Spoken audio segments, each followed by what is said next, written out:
So you see, it doesn't take a lot of time. So if you watch the video that's just below this one, it's the practice. And we moved our body, and we did some range of motion, we did some stretching, we did some strength building, and then we also did lots of pranayama, which is really healthy for us.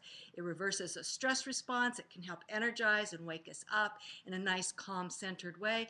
And we took a few moments just to center. We did that all in 2 minutes. So starting to bring healthy habits into your life doesn't need to require a lot of time.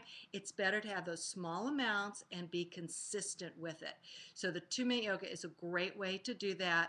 And again, whatever aspects of your life, you're changing your diet, maybe eliminate certain foods. What I did is I used to be more of a nervous eater, and also it's known, and I mean I knew this before I read the science, is that if I'm not getting enough sleep, I'm going to crave sweets and carbohydrates more.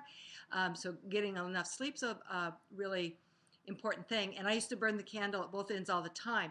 So I had gotten sort of a really bad chocolate addiction. It's one thing to love chocolate and enjoy it, but to be addicted to it where you're eating like large quantities and just feeling stressed if you run out, that's not good. I was there, and I would often crave the sweets and the carbohydrates and cheese, and I also, interestingly, still had a healthy diet.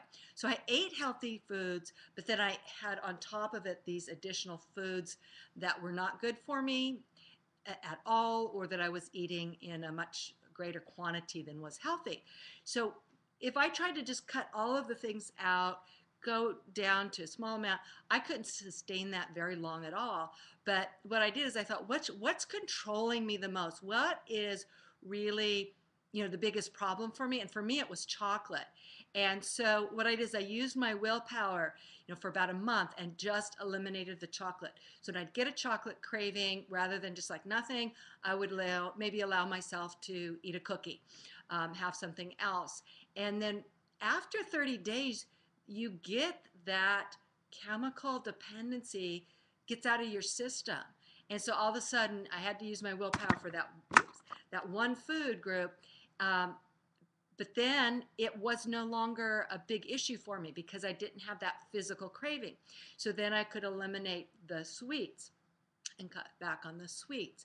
And not like a no sugar at all, but just, let's not have the cake, let's not have the cookies. And it's not saying forever, but until we learn to eat with more moderation and not be quite so, just again, eating for emotional reasons.